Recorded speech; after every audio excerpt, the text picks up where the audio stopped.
Under the ground lie centuries of historic riches that are under threat from a very current problem of climate change. Native Americans who call themselves Virginia Indians were here for 13,000 years. Jamestown was home to the first permanent English settlement in the US, and there's also evidence of enslavement in the area. And little did we know that after 28 years, we would find nearly all of James Fort, over 3 million artifacts that define the inception of the British Empire. Non-profit Jamestown Rediscovery was set up in 1994 to excavate the fort to help people understand the past. Well, what they're doing is they're reconstructing something we found archaeologically, which is a fume hood or a chimney.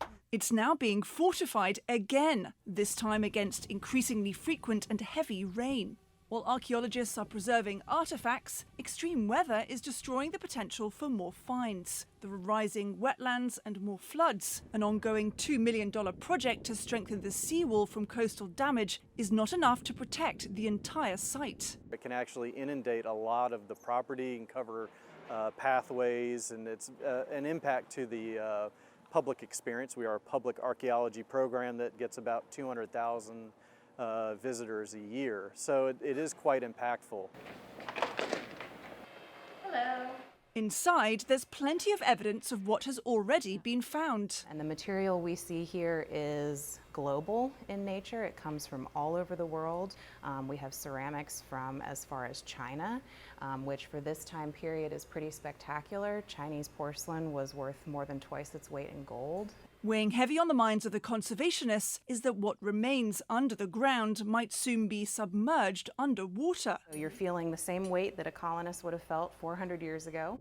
The non-profit sells tickets, receives donor funds and sales from the gift shop. It applies for grants, but needs more local, state and federal support. This is my goal for my legacy at Jamestown, is to protect it for at least the next 50 years.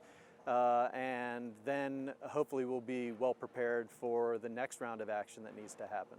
The projections for sea level rise and climate change are pretty scary. This site holds centuries of Virginia Indian history. It's been 400 years since the British first settled and the first enslaved people in North America were brought here. But it's going to take better protection against the extreme weather if it's going to stand for future generations. Caroline Malone, CGTN, Jamestown, Virginia.